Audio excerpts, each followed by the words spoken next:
En la madrugada del 12 de agosto de 1984, una patrulla del ejército colombiano ingresó en la selva del Putumayo para investigar una serie de transmisiones irregulares captadas por puestos fronterizos. Eran solo 8 hombres, acostumbrados al terreno, curtidos por años de operaciones en zonas rojas. Pero aquella vez algo distinto los esperaba entre los árboles. Algo que nadie había mencionado en los mapas ni en los informes. A las 03:41, el operador de radio del pelotón envió un mensaje fragmentado. «Tenemos movimiento. No corresponde. Repito, no corresponde. Voces entre...». Después de eso, silencio. No hubo interferencia. No hubo estática. La señal simplemente se apagó, como si hubiera sido arrancada de raíz.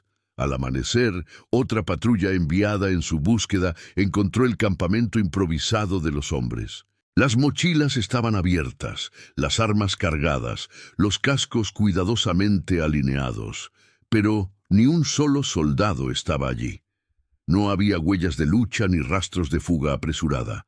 Solo un vacío inquietante y un eco que parecía aferrarse al aire húmedo. Lo más perturbador fue que el operador de radio del grupo de búsqueda logró captar durante unos segundos una voz que parecía provenir del interior de la selva. Era una voz humana, pero sostenida por un tono extraño, metálico, profundo. «Nos están siguiendo». La transmisión se repitió 3 veces, cada vez más distorsionada, cada vez más desesperada. La patrulla perdida jamás fue encontrada. Ni cuerpos, ni armas, ni restos. El caso fue cerrado como desaparición en zona hostil, pero los pocos que escucharon la transmisión final siguen asegurando lo mismo. En el Putumayo hay algo que imita voces humanas y llama a quienes se acercan demasiado, algo que nunca quiso ser descubierto. El departamento del Putumayo en 1984 era uno de los territorios más impenetrables de Colombia.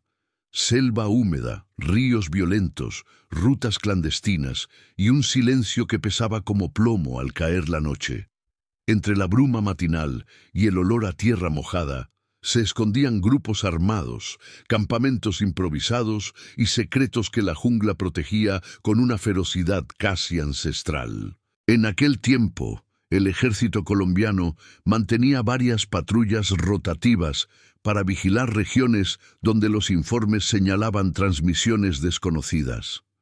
Algunas eran guerrilleras, otras simples interferencias atmosféricas. Pero hubo una en particular que inquietó a los mandos.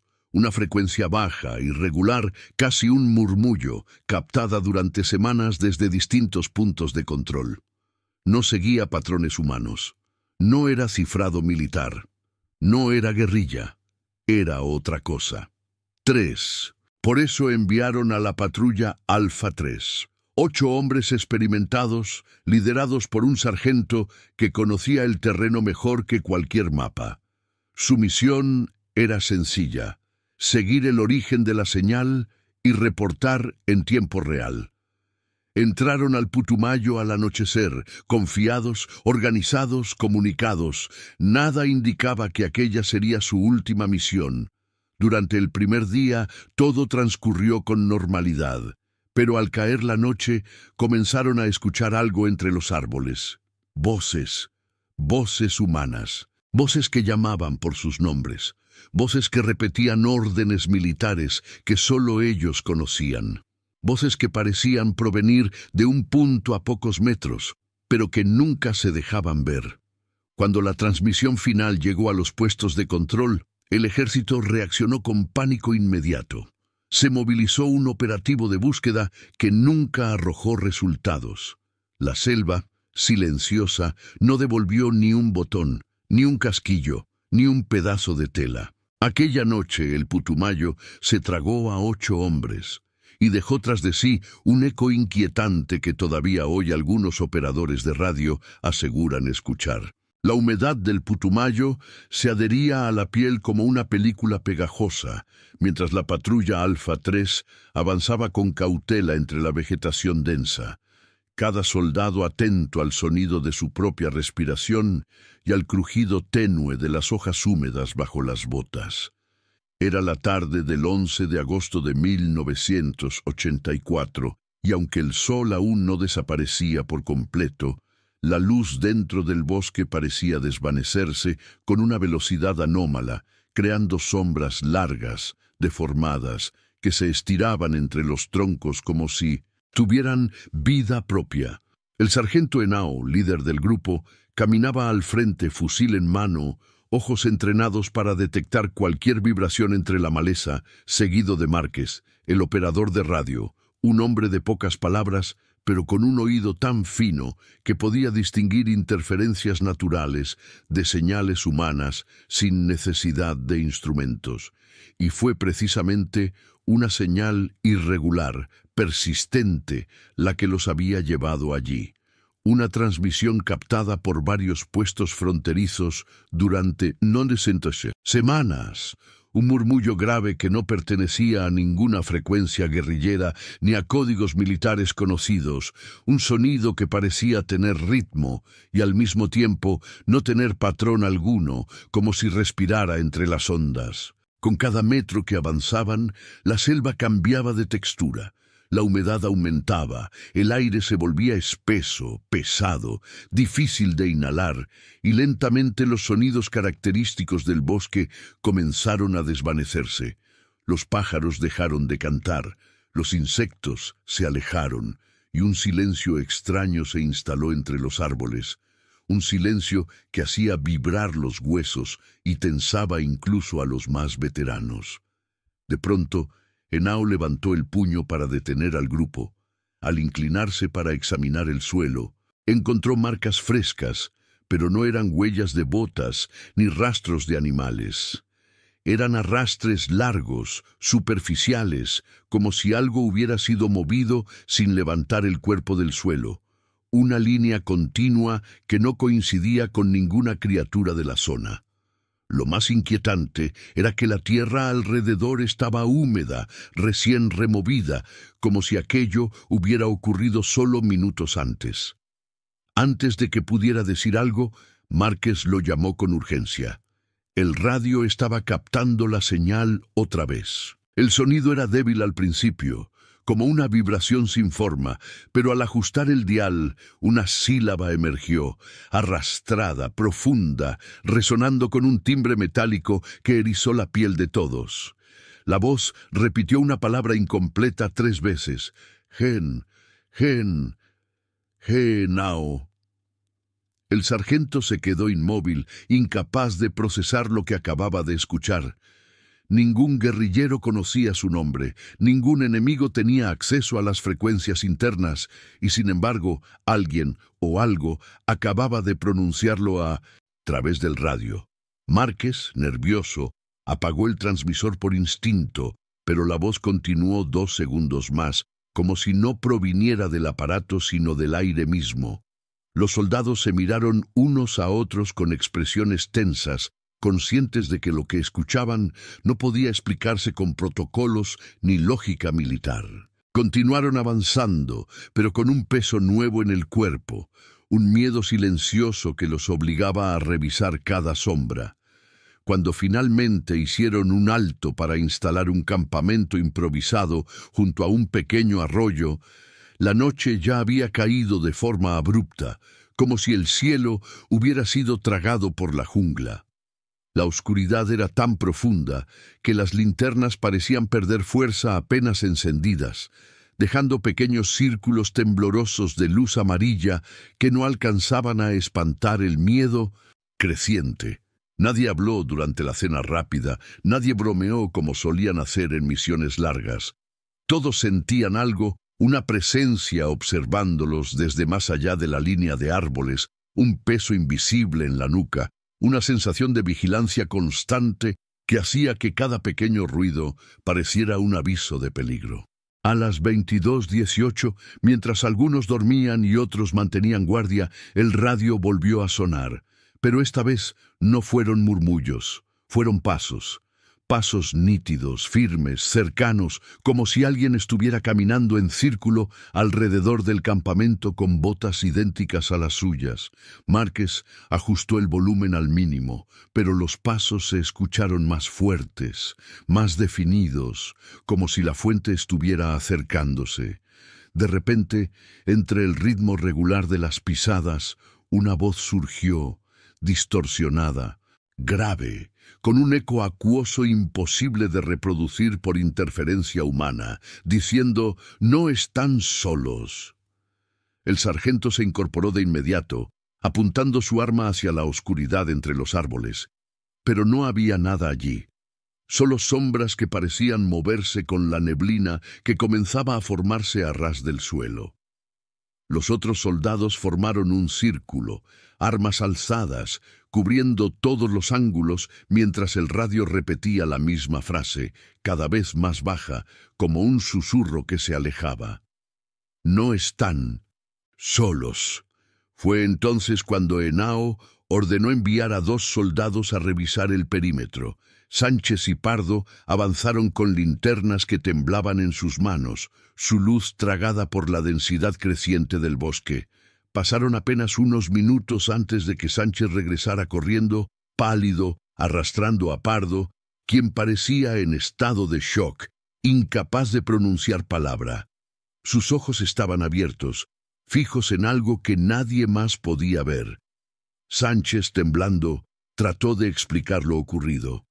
Había alguien parado ahí, entre los árboles, pero no tenía rostro, y estaba imitando mi voz.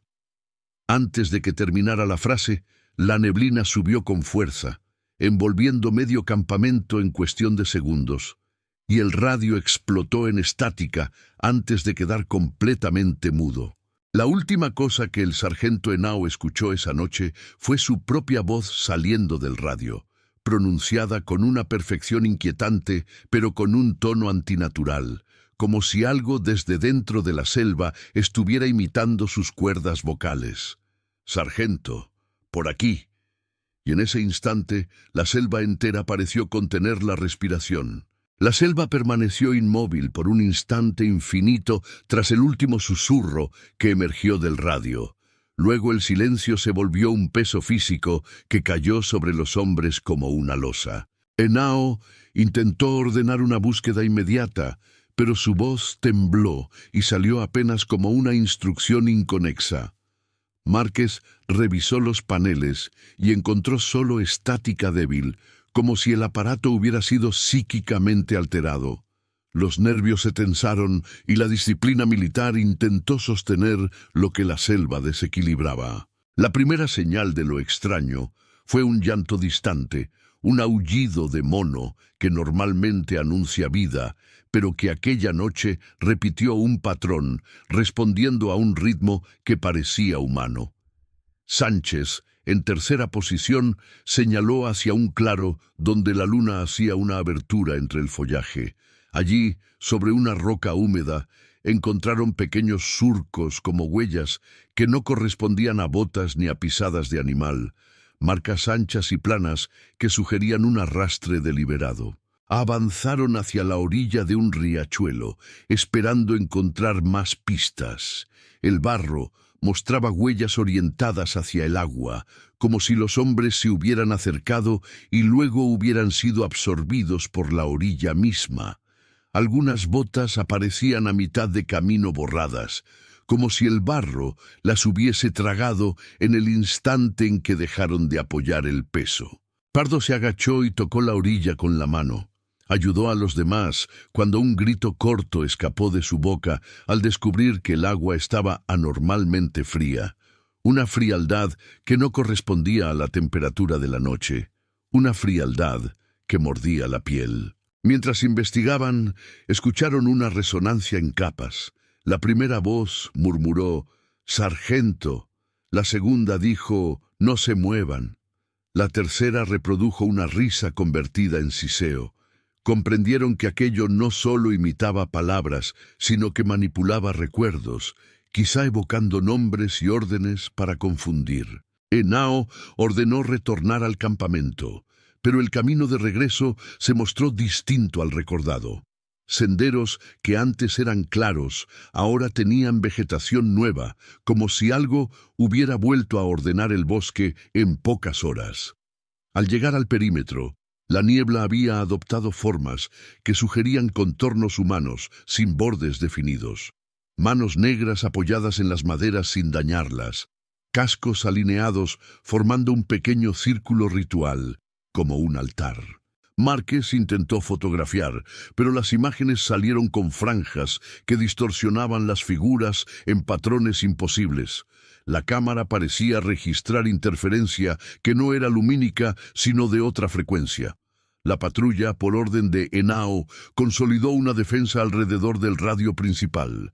Se sentaron espalda con espalda, formando un círculo humano que pretendía ser barrera.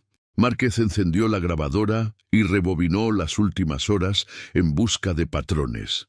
El aparato devolvió pitidos y ecos que cambiaban cada vez que alguien los observaba, como si el sonido respondiera a la atención. La madrugada avanzó con lentitud deliberada. En la periferia creían ver brillos que imitaban ojos humanos, destellos que se apagaban al apuntar con linterna. A las 4 de la mañana, Sánchez se alejó para orinar y no regresó. Al principio lo atribuyeron a nervios, pero cuando pasaron 10 minutos sin señales, la inquietud se transformó en pánico.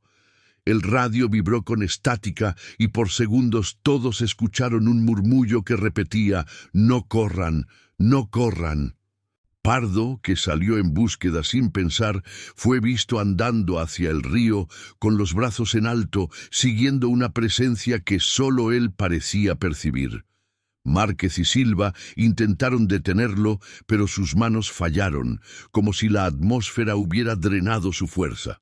Pardo entró en el agua y desapareció bajo la superficie sin salpicar, sin lucha audible, como si el río hubiera admitido algo que el sonido no podía narrar. El grupo, reducido y aterrorizado, decidió que lo único posible era intentar volver al camino principal y buscar ayuda. Al incorporarse, Henao sintió una fuerza que hacía su fusil más pesado.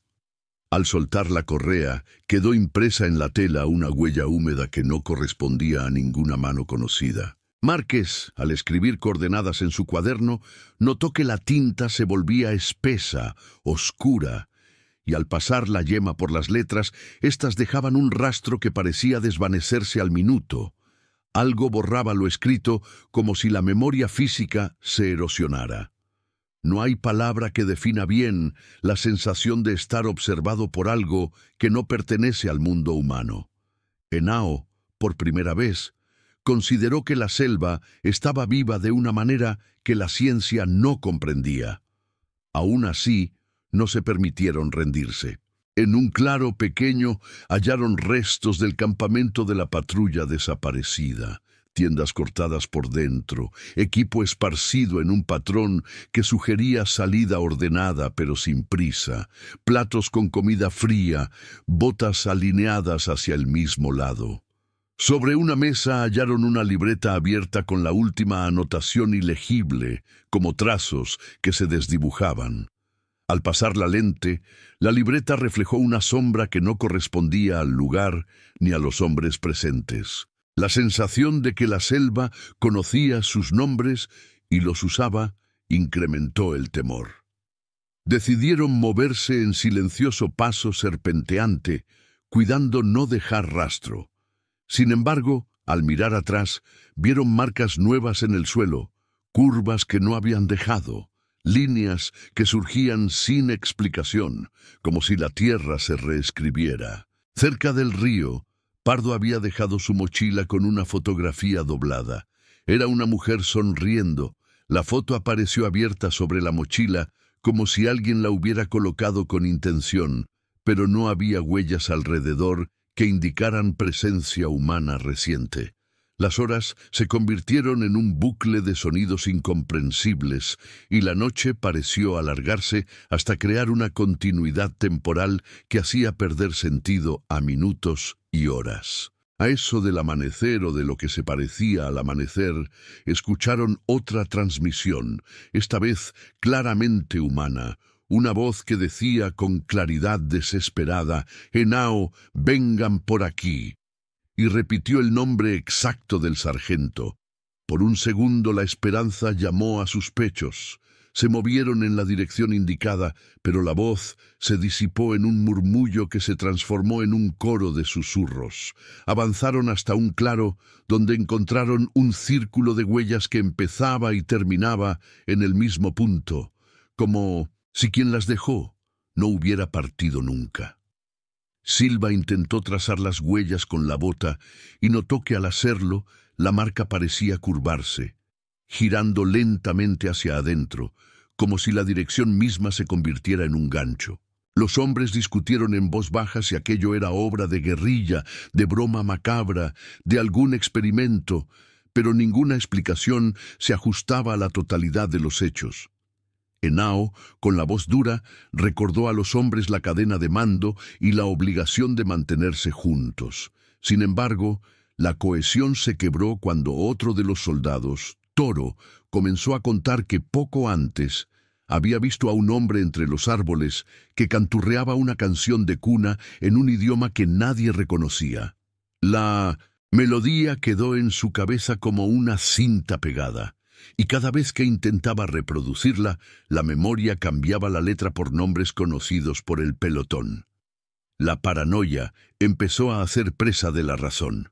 Decidieron prender señales de humo moderadas para marcar su posición mientras se desplazaban, esperando que un batallón de rescate las siguiera. Pero la neblina local saturó las señales y las diluyó hasta hacerlas invisibles desde cualquier distancia. Esa noche el cielo se cerró, bloqueando estrellas que podrían haber servido de guía. Al intentar encender una fogata, la madera se consumía de forma irregular, dejando brasas que no ardían, sino que vibraban, emitiendo un zumbido bajo apenas perceptible. A cada zumbido, las voces en la maleza parecían modularse y contestar. En un momento dado, Márquez creyó escuchar su propia voz diciendo «aquí, muy cerca», y al girarse vio a Sánchez parado junto a un tronco, inmóvil, con la mirada vidriosa. Cuando le preguntó si estaba bien, Sánchez abrió la boca y emitió un sonido que no era palabra, un entreacto entre risa y llanto. Henao tiró de él con brusquedad, pero la mano de Sánchez se sintió extraña, fría y viscosa, como si la piel no fuera la de un hombre sano. Empezó la madrugada final con una sensación de derrota anticipada. La prioridad era sobrevivir hasta que la luz del día permitiera ver con claridad. Así, exhaustos, se colocaron en formación y avanzaron hacia una traza que creían conocer.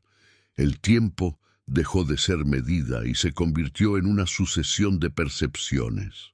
Cerca del viejo puente de madera, un punto de referencia supuesto, encontraron huellas que no se correspondían con la dirección del camino.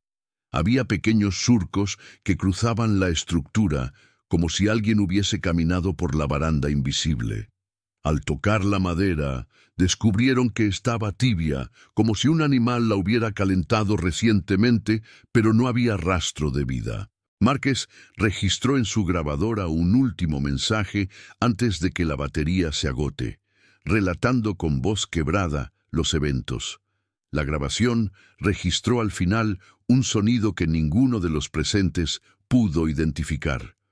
Un suspiro profundo que pronunció claramente «no debieron venir», y luego un silencio que fue más pesado que cualquier ruido. Cuando emergieron del sector denso hacia una senda más transitada, se encontraron con un equipo de búsqueda que seguía enviadas órdenes y luces.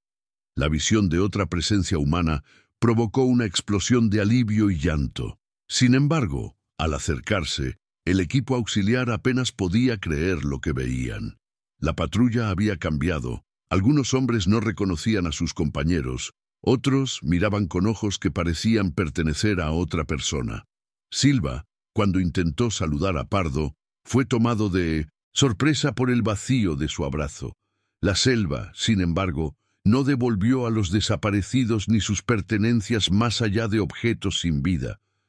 Y cuando los soldados contaron lo ocurrido, las grabaciones mostraron interrupciones, fragmentos suprimidos, y aquel último susurro quedó como prueba muda de que algo, en el Putumayo, había reclamado su territorio y con ello la vida de quienes se atrevieron a cruzarlo. El equipo de búsqueda que encontró a los sobrevivientes de la patrulla Alfa 3 no sabía cómo reaccionar al verlos emerger del corazón de la selva, caminando como si hubieran atravesado un sueño demasiado largo. Algunos de ellos tenían la mirada perdida, otros murmuraban en voz baja lo que parecían ser nombres, y uno incluso repetía una frase que helaba la sangre: «No están solos, no estamos solos». Los rescatistas los rodearon con alivio, pero la expresión de Henao era tan distinta, tan quebrada, que la primera pregunta que salió de su boca no fue sobre la misión ni sobre la patrulla perdida, sino sobre algo que ninguno de ellos había visto venir. ¿Ustedes también escucharon las voces? El silencio que siguió fue tan incómodo que los árboles pareció que se inclinaran para oír la respuesta. Los rescatistas no habían escuchado nada, ni voces, ni interferencias, ni ruido alguno, excepto el canto habitual de los pájaros al amanecer, lo cual solo hizo que el miedo se intensificara entre los miembros de Alfa 3, pues para ellos lo ocurrido no había sido un delirio ni una pesadilla colectiva. Cuando los guiaron hacia el punto de extracción, la tensión entre ambos grupos creció aún más, porque los sobrevivientes parecían mirar hacia la selva a cada pocos segundos, como si esperaran ver a alguien o algo salir detrás de ellos. De hecho, Márquez caminaba con los dedos firmemente apretados contra la carcasa del radio, como si temiera que en cualquier momento volviera a emitir un susurro. Al llegar al puesto temporal de mando, los médicos intentaron examinar a los hombres, pero no encontraron heridas físicas relevantes. Sin embargo, la presión arterial de 3 de ellos estaba peligrosamente baja, como si hubieran corrido durante horas sin descanso, aunque su ropa estaba limpia y sin señales de esfuerzo extremo. Al revisarlos con linternas, uno de los médicos notó algo inquietante. Las pupilas de los soldados reaccionaban a la luz con un retardo inexplicable, como si la orden tardara demasiado en llegar al cerebro. Mientras tanto, el mayor responsable del operativo los interrogaba, pero cada respuesta era más confusa que la anterior. Los hombres hablaban de senderos que cambiaban de lugar, de voces que imitaban órdenes exactas del ejército, de figuras sin rostro que aparecían entre la niebla, de un río que se tragaba a los hombres sin producir una sola burbuja. El mayor asumió inicialmente que se trataba de estrés extremo, quizá una emboscada psicológica, hasta que Márquez, tembloroso, sacó su grabadora y la entregó para que la revisaran. Cuando los técnicos intentaron reproducir la cinta, al principio solo se escuchó ruido blanco, pero después de unos segundos surgió un patrón rítmico, una especie de respiración lenta, húmeda, que se repetía entrecortada. Y entonces, sin necesidad de ajustes, una voz surgió clara, distorsionada, pronunciando el nombre del sargento. «Henao, por aquí». Los técnicos se miraron entre sí, petrificados, y uno de ellos apagó la grabadora con violencia, como si el simple acto de escuchar aquello pudiera atraer algo desde la selva. Los sobrevivientes confirmaron entre lágrimas que esa voz no pertenecía a ninguno de ellos ni a ningún enemigo conocido, y que fue justamente esa voz la que los había guiado a zonas más profundas del bosque, antes de que comprendieran que estaban siendo manipulados. El mayor suspendió la evaluación y ordenó que todos fueran trasladados al destacamento principal, pero antes de que pudieran subir a los vehículos, uno de los soldados rescatistas levantó la mirada hacia los árboles y señaló algo con el rostro pálido. entre las ramas altas, muy por encima de la línea de visión humana habitual, había un destello azul tenue, como un ojo observando desde la oscuridad. Cuando apuntaron sus linternas, la luz desapareció al instante, como si nunca hubiera estado allí. El viaje fuera del Putumayo fue silencioso, aún más que el que los había llevado hasta allí.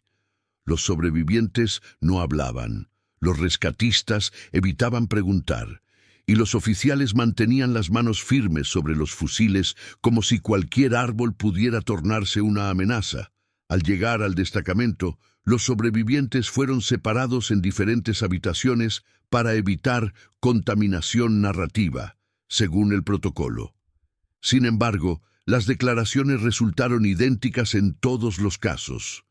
Una figura alta que se movía entre la niebla, voces que sabían sus nombres antes de escucharlos, sombras que imitaban el sonido de pasos humanos, y un río que emitía un susurro cuando uno de los hombres desaparecía bajo el agua. Las coincidencias eran tantas que incluso los escépticos comenzaron a inquietarse. Lo más extraño, sin embargo, llegó horas después, cuando los técnicos analizaron la grabación por segunda vez. La voz del final de la cinta no solo decía «no debieron venir», sino que al reproducirla en ralentí se escuchaba algo más, un susurro superpuesto, casi imperceptible, que decía «nosotros seguimos aquí». Los días siguientes fueron un infierno. Sánchez no pudo dormir, pues aseguraba que cada vez que cerraba los ojos veía una figura parada detrás de él. Silva despertaba sobresaltado oyendo su propio nombre pronunciado desde los rincones del cuarto. Y Márquez, el más afectado, comenzó a copiar símbolos extraños en hojas sueltas sin saber por qué. Los médicos intentaron diagnosticar estrés, trauma colectivo, incluso intoxicación accidental por plantas de la zona, pero nada encajaba. Y lo peor ocurrió al tercer día. Pardo, uno de los que habían desaparecido y luego reaparecido de manera inexplicable, se desvaneció nuevamente sin dejar rastro dentro de la enfermería. Las cámaras no lo captaron saliendo. Las puertas no se abrieron, pero su cama amaneció vacía. Su ropa doblada y su cuaderno abierto con una frase escrita en tinta temblorosa. No debimos mirar atrás. El destacamento entero fue puesto en alerta. Los oficiales superiores intentaron mantener el asunto en secreto, pero los rumores se dispersaron como pólvora. Hombres que escuchaban voces sin radio, sombras que cruzaban los pasillos sin dejar huella, soldados que lloraban sin saber por qué. Algunos aseguraban haber visto una figura alta junto a la entrada del destacamento, pero al apuntar sus linternas no había nadie allí. Fue entonces cuando el comando ordenó evacuar a todos los involucrados y cerrar el caso bajo una clasificación que pocos comprendieron: fenómeno acústico territorial no identificado. Los documentos fueron sellados, las cintas confiscadas, y a los sobrevivientes se les ordenó no hablar jamás de lo ocurrido bajo amenaza de corte marcial. Sin embargo, esa noche, mientras Henao intentaba dormir por primera vez desde la misión, escuchó un sonido que le heló la sangre. Provenía de su radio apagado, de algún lugar dentro del dispositivo, quizá incluso dentro de los cables. Era la misma respiración profunda que habían escuchado en la selva, seguido de un murmullo que dijo: «Sargento, volvimos». Fuera del destacamento, la selva del Putumayo permanecía inmóvil, pero los operadores de radio de diferentes bases reportaron algo inusual durante los días siguientes. En la misma frecuencia irregular captada semanas antes, surgía una señal fragmentada que repetía un mensaje incompleto, como si viniera de muy lejos, o de un lugar donde el sonido no obedece las reglas del mundo humano. El mensaje decía: «Seguimos, seguimos, seguimos». El destacamento entero amaneció envuelto en un silencio espeso, de esos que cargan presagios en cada esquina, y los hombres que habían interactuado con la patrulla Alfa 3 comenzaron a mostrar señales de inquietud difícil de describir. Algunos evitaban mirar hacia los bordes del monte como si temieran ver algo esperando. Otros encendían radios apagados solo para comprobar que no emitieran ningún sonido extraño.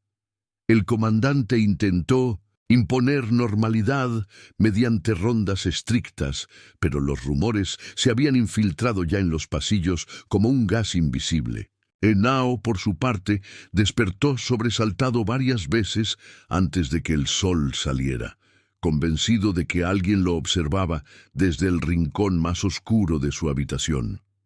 Cuando finalmente logró encender la luz, descubrió que su radio, supuestamente apagado desde la noche anterior, estaba encendido, con la aguja vibrando en la misma frecuencia prohibida. La pantalla mostraba un parpadeo tenue, como si un corazón desconocido palpitara dentro del aparato. Con manos temblorosas, lo desconectó de raíz, pero aún sin energía el dispositivo emitió un último susurro: «Te encontramos». Los médicos militares decidieron examinar nuevamente a los sobrevivientes, pero la revisión reveló algo que los dejó helados. Las huellas dactilares de Márquez, Sánchez y Silva estaban parcialmente difuminadas, como si los surcos de las yemas hubieran comenzado a borrarse por completo. Algunos surcos eran visibles, otros parecían derretidos o sustituidos por patrones nuevos, casi geométricos, imposibles de explicar. Los hombres no recordaban nada que justificara ese cambio, excepto quizá la sensación de haber tocado algo que no debieron tocar. Por más que intentaron negar la implicación de un fenómeno extraño, la evidencia era clara. Algo había alterado su biología. Mientras tanto, los técnicos intentaban analizar la grabación que contenía los susurros captados durante la misión, pero notaron que cada vez que reproducían la cinta, el espectrograma cambiaba, como si la estructura del audio se reorganizara voluntariamente, formando patrones que parecían símbolos o rostros deformados. Uno de los técnicos, un hombre veterano con 10 años de experiencia, retrocedió horrorizado cuando un fragmento del espectrograma pareció formar la imagen exacta del rostro de Pardo, el soldado que había desaparecido 2 veces, pero distorsionado, con los ojos completamente negros y una sonrisa que no correspondía a ninguna expresión humana. El archivo fue cerrado de inmediato y enviado a un laboratorio central, aunque nadie se atrevió a admitir en voz alta que sospechaban que aquello pudiera estar vivo de alguna manera. La orden oficial fue clara: trasladar a los sobrevivientes a una instalación más segura, lejos de la selva, y aislar toda evidencia relacionada con la misión. Sin embargo, el traslado nunca llegó a completarse. La primera señal de que algo estaba profundamente mal ocurrió en la sala donde Sánchez permanecía en observación. Los guardias escucharon un golpe fuerte contra la pared y al entrar encontraron la cama vacía, las sábanas dobladas con precisión militar y un charco de agua en el suelo, como si alguien hubiera empapado sus botas justo antes de desaparecer. La ventana estaba cerrada, la puerta no había sido abierta. Las cámaras no habían captado movimiento alguno. Solo había un detalle extraño. Sobre la colcha descansaba su placa de identificación, cubierta por una fina capa de musgo fresco. Horas después, cuando los perros rastreadores fueron liberados en los alrededores del destacamento, estos se detuvieron repentinamente en la entrada que daba hacia la selva, gruñendo con un miedo que no se parecía a ningún adiestramiento.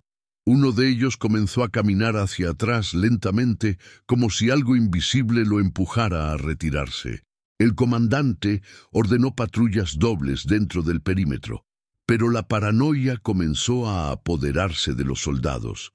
Algunos escuchaban pasos detrás de ellos cuando estaban solos. Otros juraban ver sombras altas moviéndose a contraluz de los focos, sombras que no deberían estar allí. Uno confesó haber visto una figura parada en medio del campo de entrenamiento, completamente quieta, con los brazos colgando y una cabeza demasiado inclinada hacia un lado, como si escuchara algo debajo de la tierra. Cuando intentó acercarse con otros dos compañeros, la figura desapareció sin hacer ruido, dejando solo un olor húmedo, parecido al barro del río del que hablaban los sobrevivientes. La tensión se volvió insoportable cuando Silva comenzó a hablar dormido, pronunciando nombres de soldados que no había conocido y describiendo con exactitud detalles de misiones clasificadas de otros destacamentos. Los médicos lo despertaban, pero él no recordaba nada, y su voz, cuando decía aquellos nombres mientras soñaba, no se parecía del todo a la suya. Era más profunda, más lenta, como si un eco se mezclara desde dentro de su garganta. Henao, al observarlo, sintió que algo había quedado adherido a ellos desde la selva, algo que no se había separado en ningún momento. Esa sospecha se volvió certeza la noche en que Márquez se levantó abruptamente de su litera, caminó hasta el radio apagado en la mesa, lo encendió sin tocar botón alguno, como si el aparato respondiera a su presencia, y pronunció una frase que no parecía suya: «Lo que quiere entrar, ya entró». Después se desplomó inconsciente, y al intentar despertarlo, los médicos encontraron que tenía las manos heladas y un olor a vegetación saturada impregnado en la piel. La decisión final llegó después de eso: evacuar todo el destacamento al amanecer. Las órdenes incluían destruir grabaciones, archivar documentación y dejar atrás cualquier equipo sospechoso de estar alterado. Pero en la madrugada, mientras los hombres recogían sus pertenencias, un sonido surgió desde la selva, tan profundo y vibrante que hizo temblar ventanas y paredes. No era un rugido, ni un retumbo, ni un animal. Era un llamado. Un llamado que imitaba la voz de Sánchez, la misma voz que había desaparecido horas antes. «¡Ayúdenme! ¡Aquí!». Los soldados se miraron aterrados, porque sabían que aquello no podía ser él. Aún así, el comandante envió una pequeña unidad a verificar por protocolo, y los hombres que se internaron apenas unos metros regresaron pálidos, explicando entre llantos que habían visto a Sánchez parado entre los árboles, pero no como un humano. Su piel parecía hinchada, como si hubiese absorbido agua, y sus ojos negros brillaban como si reflejaran algo que no estaba allí. Al apuntar las linternas hacia él, su cuerpo se disolvió en niebla, expandiéndose hacia ellos como un vapor vivo. El pánico se apoderó de todos y la evacuación se volvió desesperada. En la carrera hacia los vehículos, los soldados escucharon pasos pesados corriendo detrás de ellos, imitando el sonido exacto de sus propias pisadas. Los motores arrancaron entre gritos y órdenes truncadas, y mientras los camiones se alejaban del destacamento, todos sintieron una vibración en el aire, como si algo golpeara la tierra desde abajo. Henao, sentado junto a la ventana, creyó ver una figura alta de pie en la cima de una colina, mirándolos partir, y un segundo antes de perderla de vista, la figura levantó una mano, imitando el gesto de un saludo militar. Esa misma noche, varias radios militares de la región captaron una señal completamente limpia, sin interferencias ni estática, que repetía una frase con un tono calmado, demasiado calmado para ser humano. «No han salido, no saldrán». El convoy que evacuaba al personal del destacamento avanzó por el camino de tierra con velocidad irregular, como si los motores entendieran la urgencia y al mismo tiempo temieran adentrarse más en la espesura.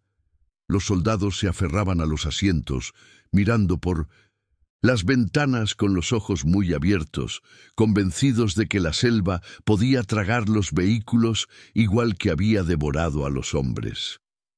En el primer camión, Henao observaba el retrovisor con paranoia creciente, pues juraba ver figuras oscuras moviéndose detrás de la nube de polvo que levantaban las ruedas, figuras que no se mantenían en una forma definida, sino que parecían alargarse, encogerse y desplazarse con una fluidez que no pertenecía a ningún ser humano. A cada kilómetro que avanzaban, el cielo se volvía más gris y el aire más pesado, como si la selva exhalara una última advertencia antes de dejarlos partir. Los vehículos continuaron su avance hasta llegar a una zona donde el bosque se abría un poco, un respiro visual entre tanta densidad, y fue allí donde el convoy se vio obligado a detenerse. En el medio del camino, de pie, completamente inmóvil, se encontraba la silueta de un hombre. Era difícil determinar si era real o producto de un espejismo, pues su cuerpo parecía absorber la luz que lo tocaba. No llevaba uniforme, ni ropa distinguible, solo una masa oscura con una forma demasiado humana como para ser ignorada. El comandante ordenó apuntar armas y las decenas de fusiles se levantaron al unísono, pero la figura no reaccionó. Los hombres esperaron instrucciones, tensos como cuerdas, hasta que el propio Henao saltó del camión para observarlo de cerca. Dio 10 pasos, luego 20, nunca quitando el dedo del gatillo, y cuando estuvo a unos metros, sintió un olor que le erizó la piel.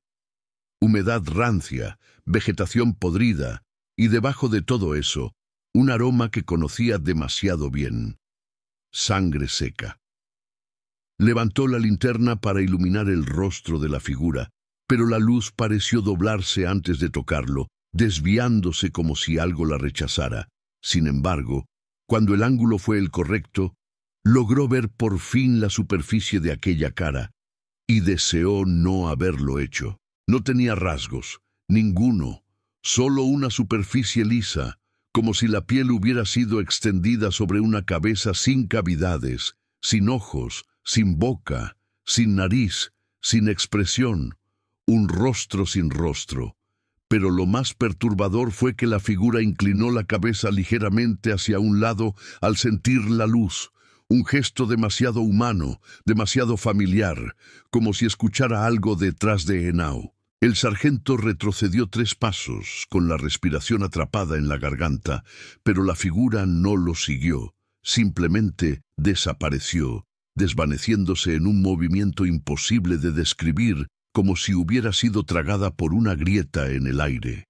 Los soldados subieron a los vehículos sin discutir un segundo más, y el convoy se puso en marcha con una velocidad temeraria, ignorando baches y ramas que golpeaban la carrocería. Algunos lloraban, otros rezaban, y otros repetían en voz baja que nada de aquello podía ser real. Pero la selva no había terminado con ellos. A los pocos minutos, una interferencia brutal invadió los radios de todos los camiones, reproduciendo sonidos que ninguno de los operadores pudo identificar al principio. Eran pasos, pero no de humanos ni animales.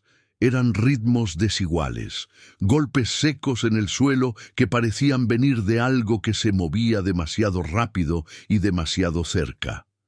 La interferencia se transformó en respiraciones profundas, húmedas, como si algo enorme estuviera siguiendo los vehículos desde los árboles.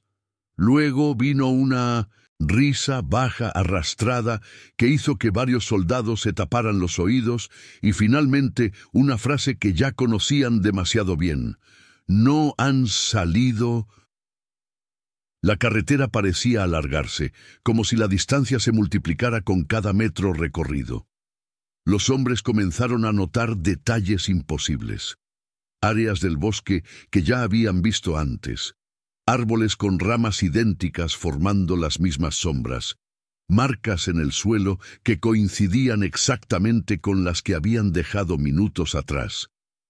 Era como si el convoy estuviera atrapado en un bucle. un laberinto tejido por la selva misma, repitiendo la misma porción del camino sin escapatoria. Cuando finalmente lograron salir a una zona donde la vegetación era menos densa y la luz llegaba con mayor claridad, los vehículos redujeron la velocidad, agotados por la tensión continua. Entonces fue cuando ocurrió algo que marcó para siempre a los sobrevivientes. Desde la parte trasera del convoy se escuchó un grito desgarrador, un alarido humano que rompió la monotonía del motor y congeló la sangre de todos. El último camión derrapó bruscamente, levantando una nube de polvo, y el comandante ordenó detenerse otra vez. Los hombres corrieron hacia el camión dañado y encontraron una escena que los dejó paralizados. La lona trasera estaba completamente abierta, como si hubiera sido arrancada desde dentro. El soldado encargado de cubrir la retaguardia había desaparecido sin dejar huella, excepto por una marca oscura en el borde metálico, una marca que no era sangre ni pintura ni grasa, sino algo parecido a lodo mezclado con fibras vegetales. Nadie quiso tocar la sustancia, pero uno de los perros rastreadores se acercó y comenzó a gemir con desesperación, intentando alejarse del lugar. Los hombres sabían que debían continuar, pero el pánico comenzaba a dominar cada decisión. El convoy arrancó nuevamente, pero esta vez los soldados mantenían sus armas listas, apuntando hacia todas direcciones, como si esperaran ser atacados desde las sombras en cualquier instante. Mientras avanzaban, la luz del amanecer comenzó a abrirse paso entre los árboles, revelando un humo delgado que serpenteaba desde la profundidad de la selva. Algunos hombres aseguraron ver figuras moviéndose dentro del humo, como si caminaran al ritmo del convoy. Eran sombras que no obedecían la luz natural, y su movimiento nunca coincidía exactamente con el desplazamiento de los árboles, como si estuvieran en un plano distinto. Cuando por fin alcanzaron una carretera asfaltada, el primer signo de civilización real en horas, una sensación de alivio intentó abrirse paso entre ellos, pero ese alivio murió casi de inmediato cuando los radios de los camiones comenzaron a emitir un nuevo mensaje, uno que ninguno de ellos había escuchado antes. Era la voz de Pardo, clara, perfecta, humana, pero muerta desde días atrás. No sigan, aquí no termina, repitió 3 veces, y luego la señal se cortó como si algo la hubiera triturado desde dentro del aparato. El comandante ordenó apagar todos los radios, pero incluso con los dispositivos desconectados, 3 soldados aseguraron escuchar la voz de Pardo detrás de sus cabezas, hablando directamente desde la nada. Uno de ellos entró en shock. Al llegar finalmente al Centro Regional de Operaciones, el convoy fue recibido por una comitiva de oficiales de alto mando que no hicieron preguntas inmediatas. En vez de eso, ordenaron que todos los vehículos fueran sellados, que cada soldado fuera llevado a revisión individual y que el camino por donde habían venido fuese clasificado como zona no transitable. Ningún documento oficial explicaba la razón, pero los sobrevivientes sabían la verdad. Algo del Putumayo los había seguido. Algo que imitaba voces, algo que aprendía, algo que esperaba. Esa noche, mientras los sobrevivientes descansaban en barracas individuales bajo estricta vigilancia, todos, sin excepción, despertaron a la misma hora, 03:41, y todos escucharon el mismo sonido, aunque sus radios estuvieran apagados, retirados o incluso guardados en cajas metálicas. Un murmullo, una respiración densa, seguida de una frase que resonó en sus cabezas como una sentencia. Mañana vienen por ustedes. La noche que siguió fue la más silenciosa que el destacamento había vivido en años. Ninguna radio funcionaba, ninguna luz parpadeaba, ningún motor sonaba en la distancia. Era como si el aire mismo se hubiera detenido, suspendido en una especie de espera ritual. Los hombres, dispersos en barracas separadas para evitar contagio psicológico, permanecían despiertos aunque fingieran dormir. Nadie quería admitirlo en voz alta, pero todos presentían lo mismo, que la selva no se había quedado atrás, que lo que habían visto, o lo que los había visto a ellos, estaba ahora demasiado cerca. Las 03:41 en punto, la hora exacta en que la patrulla Alfa 3 había enviado su primer mensaje antes de desaparecer, todos los sobrevivientes se incorporaron al mismo tiempo. No porque escucharan ruido alguno, sino porque un frío indescriptible les recorrió la columna, un escalofrío que no pertenecía al cuerpo, sino a algo más profundo, como si una mano invisible los hubiera tocado simultáneamente. Y entonces, desde los rincones más oscuros de cada habitación, surgió el mismo sonido, una respiración lenta, húmeda, paciente, que parecía no provenir de ningún punto físico, sino de todas partes a la vez. Ninguno se movió, ninguno gritó. El terror que sentían era tan absoluto que los mantenía inmóviles, como si cualquier movimiento pudiera sellar su destino. Después de la respiración vino la voz que todos reconocían, la voz que no podía estar allí porque pertenecía a alguien que había desaparecido sin dejar rastro. La voz de Sánchez diciendo: «No miren detrás de ustedes». La frase se repitió 3 veces, cada vez más baja, como si se hundiera en sus propias capas de eco. Cuando finalmente terminó, el silencio que dejó atrás fue aún peor, más pesado, más vivo. Henao, temblando, se obligó a encender la lámpara portátil que tenía a un lado, convencido de que debía enfrentarlo, de que no podía seguir siendo una presa indefensa. Pero cuando la luz llenó la habitación, descubrió algo que lo dejó sin aliento. En las paredes, desde el suelo hasta el techo, había marcas de manos, cientos de ellas, algunas grandes, otras pequeñas, algunas humanas, otras demasiado alargadas para pertenecer a un ser conocido.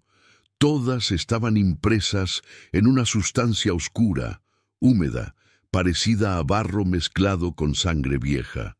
Y entre todas esas manos, justo al lado de su cama, había una marca fresca, reciente, tanto que aún estaba goteando. Era una mano idéntica a la suya. A partir de ese momento, el destacamento dejó de ser un lugar seguro. Los hombres se reunieron en el pasillo central, pálidos, temblando, incapaces de hablar al inicio. Los oficiales intentaron imponer orden, pero incluso ellos parecían haber perdido el control. Márquez sostenía su radio apagado contra el pecho como si fuera un objeto sagrado o maldito. Silva repetía en voz baja la misma frase una y otra vez. «Nos están llamando, nos están llamando». Y Toro tenía los ojos muy abiertos, mirando fijamente hacia una ventana donde, según él, había visto una figura pasar arrastrando los pies. Cuando finalmente lograron organizarse, el comandante ordenó una inspección completa del destacamento, pero antes de que el grupo pudiera movilizarse, todas las luces del lugar se apagaron al mismo tiempo. No hubo explosión, no hubo cortocircuito, solo oscuridad total, como si la noche hubiera descendido sobre ellos en un solo golpe. Las linternas tardaron en encenderse, como si la misma oscuridad las resistiera. Cuando por fin lograron iluminar los pasillos, descubrieron algo aún más inquietante. El suelo estaba cubierto de agua. Unos milímetros al principio, luego varios centímetros, como si el destacamento estuviera hundiéndose lentamente en un charco que no había existido minutos antes. El agua tenía un olor extraño, una mezcla de río estancado y tierra removida, el mismo olor que los hombres recordaban del Putumayo. Y entonces desde el final del pasillo, donde la oscuridad era más densa, surgió un sonido que hizo que todos dieran un paso atrás. Un chapoteo, un paso, otro más. Alguien o algo caminaba hacia ellos por el agua. Los fusiles se levantaron de inmediato, pero las manos temblaban tanto que apenas podían apuntar. La oscuridad se movió, adoptando la forma de una silueta humana que avanzaba con lentitud, arrastrando los pies exactamente como había sido descrito por los hombres de la patrulla desaparecida. Cuando la figura estuvo lo suficientemente cerca como para distinguirla, los soldados contuvieron el aliento. Era Pardo, o algo que había tomado su forma. Su piel estaba hinchada, como si hubiera pasado días sumergido en agua. Sus ojos eran completamente negros, sin rastro de iris o pupila, y su boca estaba entreabierta, de donde salía un hilo de agua que caía al suelo gota a gota. El comandante gritó una orden que nadie obedeció. «¡No disparen!». Pero antes de que pudiera decir algo más, la figura de Pardo levantó la mano y señaló directamente a Henao. El gesto fue tan rápido, tan preciso, tan humano, que ninguno pudo reaccionar a tiempo. Y entonces Pardo habló, pero su voz no era su voz. Era una mezcla de cientos de voces superpuestas, algunas masculinas, otras femeninas, algunas profundas, otras infantiles, todas hablando al unísono como si una multitud entera estuviera atrapada dentro de su cuerpo. La frase que pronunciaron fue clara, definitiva, inapelable. «Ustedes ya son nuestros». Lo que ocurrió después jamás fue descrito con precisión en los informes, si es que esos informes sobrevivieron, porque las luces se apagaron de nuevo y la oscuridad se llenó de gritos, salpicaduras, golpes y respiraciones que no pertenecían a ninguna criatura conocida. Los hombres corrieron en todas direcciones, intentando escapar de algo que se movía más rápido que ellos, que imitaba sus pasos, que susurraba sus nombres antes de alcanzarlos. Algunos cayeron al agua, otros tropezaron con muebles, otros simplemente desaparecieron sin dejar rastro. Henao intentó llegar a la salida trasera del destacamento, pero algo lo tomó por el tobillo, algo frío y viscoso que lo arrastró 1 metro antes de que lograra soltarse. Al levantarse, corrió sin mirar atrás, impulsado por un instinto primitivo de supervivencia. Abrió la puerta con fuerza y cayó al exterior, esperando encontrar la carretera. Pero lo que vio lo dejó paralizado. La selva, la misma selva del Putumayo. Allí, rodeando el destacamento, respirando. No había muros, no había carretera, no había nada. El destacamento entero estaba ahora en medio del bosque, rodeado por árboles gigantes, envuelto en una niebla espesa que pulsaba como un organismo vivo. Algo había movido el lugar entero, o algo había movido la selva para envolverlo. Henao gritó el nombre de sus compañeros, pero solo escuchó ecos que imitaban su propia voz. La niebla avanzó hacia él con lentitud, como si lo invitara a acercarse, y él, agotado, herido, derrotado, dio un paso atrás, y luego otro, y luego otro. Finalmente la niebla lo alcanzó. La última imagen que Henao vio antes de que todo se tornara oscuro fue una figura alta, más alta que cualquier hombre, formada de sombras y agua, inclinándose hacia él como si lo saludara. Sus ojos brillaban en tonos azulados, los mismos destellos que habían visto entre los árboles días antes. Y una última frase, dicha con miles de voces, se grabó en su mente antes de ser tragado por la niebla. Nunca salieron del Putumayo. A la mañana siguiente, cuando las fuerzas enviadas desde Bogotá llegaron al destacamento, no encontraron un solo hombre. No había cuerpos. No había armas, no había señales de lucha, solo un edificio abandonado en completo silencio, rodeado de marcas de manos en todas las paredes, como si cientos de figuras hubieran intentado entrar o salir durante la noche. Los radios del lugar estaban encendidos, todos en la misma frecuencia. Una sola transmisión salió de ellos durante varios segundos antes de que la señal se cortara para siempre. Una respiración profunda seguida de un susurro. «Seguimos aquí». Lo ocurrido en el Putumayo jamás pudo ser explicado ni clasificado por ningún informe militar. Los sobrevivientes desaparecieron sin dejar rastro. Los registros se distorsionaron. Las grabaciones cambiaron de forma como si respiraran. Y el destacamento entero quedó marcado por un silencio que ningún oficial quiso volver a enfrentar. Con el tiempo, la zona fue declarada territorio de acceso restringido bajo razones ambientales, pero quienes estuvieron allí saben que la selva no fue la amenaza. Fue lo que vive dentro de ella, lo que imita voces, lo que aprende nombres, lo que camina en la niebla sin dejar huellas.